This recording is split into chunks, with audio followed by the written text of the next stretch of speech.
এনে ফুল পাবলৈ আমি ফুল কিনিবৰ প্ৰয়োজন নাই। আমি কেৱল জানিব লাগিব কোনটো মাহত আমি ফুলবোৰ ৰুব লাগে। ফুল ৰুব নালাগে বাৰু, ইয়াৰে ডাল কিছুমান ওপৰৰ অকণমান ডাল ৰুব লাগে। আৰু সেইটো ভিডিঅ' মই ৰাখি থৈছোঁ, ইয়াৰ লগত সংযোগ কৰি দিম। অক্টোবৰত শেষত অথবা নৱেম্বৰৰ প্ৰথমত এই ডালবোৰ ৰুব লাগে আৰু তেতিয়া এনেধৰণে ফুল পোৱা যায়। ইমান ভাল লাগিছে, মোৰেই ভাল লাগিছে বহুত, আৰু সেইবাবে দেখুৱাই আছোঁ। এয়া মই ঘৰৰ ভিতৰতে ৰাখিছোঁ।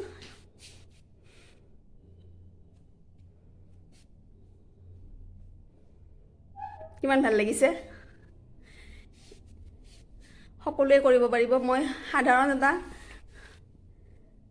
কিহত কৰিছোঁ, মিঠাতেলৰ পেকেট মিঠাতেলৰ পেকেটতো মই এনেকৈ কৰিছোঁ। আৰু ফুল কি ধুনীয়া হৈছে, মিঠাতেলৰ পেকেটৰ ফুল। এয়া অকল মিঠাতেলৰ পেকেট, বেছি মাটি নাই ইয়াতে, অকণমান মাটি।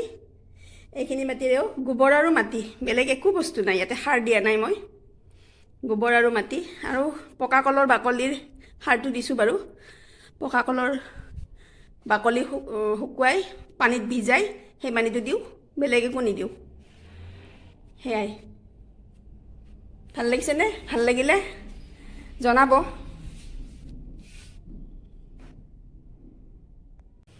এয়া আমাৰ সাধাৰণ মাটি, নদীৰ পলস আছিলে, আৰু ইয়াতে এই মাটিৰ লগত সমান পৰিমাণৰ গোবৰ দিব লাগিব। এইটো গোবৰ, পুৰণি গোবৰ লাগে, এনেকুৱাকৈ শুকাই গৈছে গোবৰবোৰ।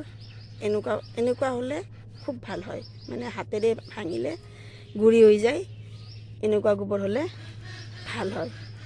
নতুন গোবৰত ইমান ভাল নহ'ব নিশ্চয়, অলপ কষ্টও কৰিব লাগিব। পুৰণি গোবৰ গোটাই থ'ব লাগিব, নহ'লে আপোনালোকে কিনিবও পায় আজিকালি। এনেকুৱা গোবৰ ল'ব, আৰু এই দুটা ভাগ অকল গোবৰ আৰু মাটিৰেই সুন্দৰকৈ এই টাববোৰ তৈয়াৰ কৰিব পাৰি।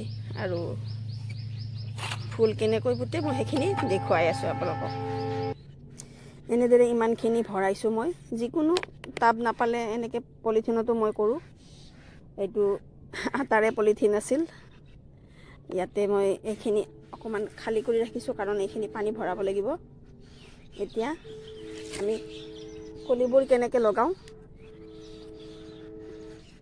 এনেকুৱা ঠানিবোৰ, এইটো নৱেম্বৰ মাহৰ আৰু প্ৰথম ভাগতে মই কৰিছোঁ। এনেকৈ এই পাতকেইটা ছিঙি দিব লাগিব প্ৰথম। আৰু এই ফুলটো আচলতে কি,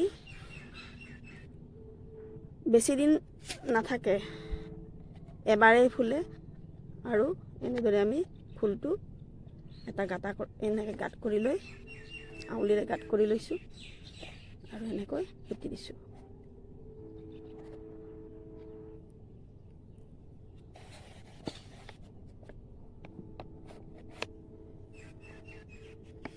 এটা টাবত খুব বেছি 3টা দিব পাৰি। ইমান সৰু টাবত খুব বেছি 3 দিব পাৰি ঠানি। এনেকৈ আগবোৰ কাটি ল'ব, পাতবোৰ কাটি ল'ব লাগিব।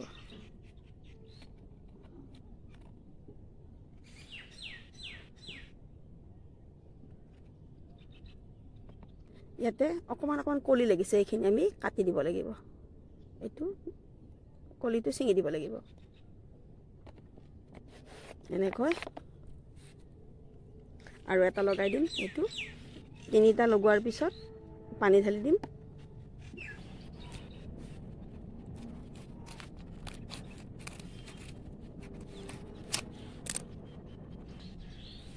পানীটো ওলাই যাবৰ বাবে আমি এনেকৈ কাটি দিছোঁ।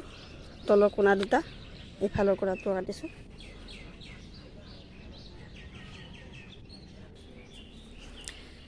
এয়া ডিচেম্বৰ মাহত এনেকৈ ফুলিছে।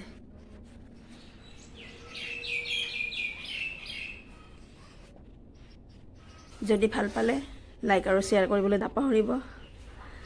আপোনালোকৰ লাইক আৰু শ্বেয়াৰ কৰিলে উৎসাহ পাম। চেনেলটো ছাবস্ক্ৰাইব কৰিব, আৰু ভৱিষ্যতে মই বহুত এনেধৰণৰ ফুলৰ আৰু অন্য টাবত কৰা খেতিৰ ভিডিঅ' দিবলৈ চেষ্টা কৰিম।